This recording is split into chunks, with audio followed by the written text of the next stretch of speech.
इस पे नजरिया देने के लिए हमारे साथ अलीहा जमाली, जिन्हें लिली मुंह के नाम से भी जाना जाता है, एक ईरानी मानवाधिकार कार्यकर्ता जुड़ी हुई हैं।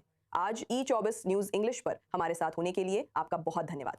अब भी बहुत सारी अटकलें हैं कि संभावित समझौते में क्या क्या शामिल हो सकता है। विवरण नहीं है, लेकिन ये क्षण ईरानी लोगों के लिए क्या मायने रखता है। युद्ध तब शुरू हुआ जब 40,000 ईरानी प्रदर्शनकारी सड़कों पर मारे गए थे। राष्ट्रपति ट्रंप ने कहा मदद आ रही है। पिछले 6 महीनों में जो कुछ हुआ, क्या आप कह सकती हैं कि अब ईरानी लोग पहले से बेहतर हैं या बदतर? आपको और आपके सभी दर्शकों को शुभ संध्या। मुझे बुलाने के लिए धन्यवाद। सबसे पहले और सबसे महत्वपूर्ण बात, ईरानी लोग किसी भी समझौते से परे इस शासन के खिलाफ अपनी लड़ाई में कहीं आगे बढ़ चुके हैं, जो शासन उन्हें मारने पर तुला हुआ है।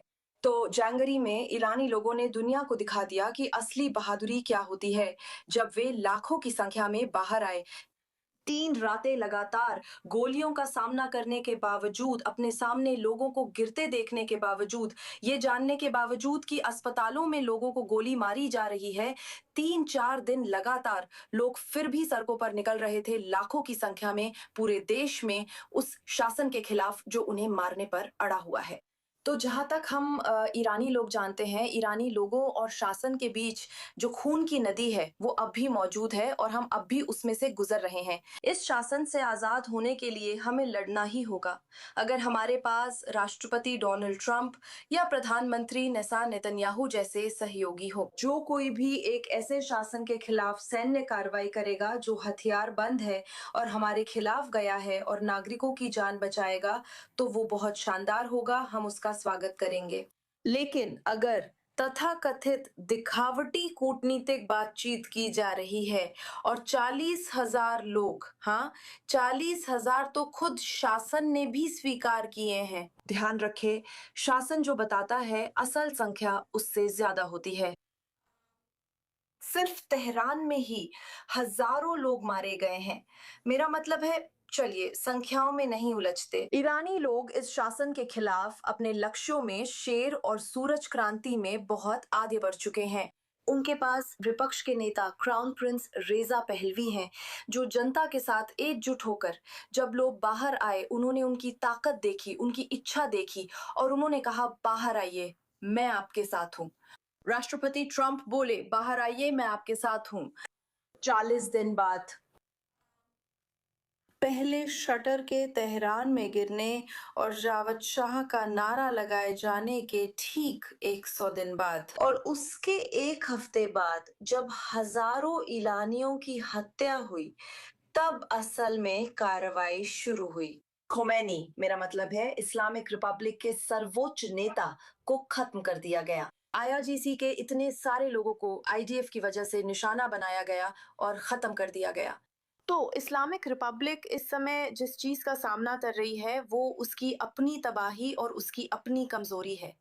चाहे ये 60 दिन की डील, जिसमें क्या है भगवान ही जाने, जारी रहे या पूरी हो या न हो, इस्लामिक रिपब्लिक कभी भी अपनी खुद की वादा निभाने के लिए जानी नहीं गई है।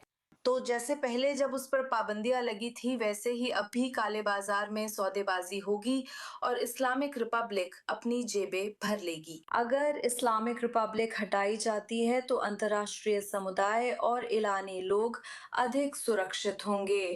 मेरे हिसाब से ये देखना दुखद है कि ईरानी लोगों की जिंदगियां और खून तेल की कीमत बनते हैं और ऐसे में समझौते व कूटनीति की शर्तें सामने आती हैं। लेकिन मैं ये भी समझती हूँ कि राष्ट्रपति डोनाल्ड ट्रंप पर जो अंतर्राष्ट्रीय दबाव है, वो इसीलिए है ताकि होर्मुज जलडमरू मध्य को मुल्लाओं की पकड़ और नियंत्रण से आजाद कराया जा सके, जो इस समय पूरी दुनिया में खाद्य आपूर्ति पर दबाव बना रहे हैं और अपने आसपास के देशों पर गोलीबारी कर रहे हैं। क्या आपको लगता है कि इस शासन को बदलने का कोई तरीका हो सकता है?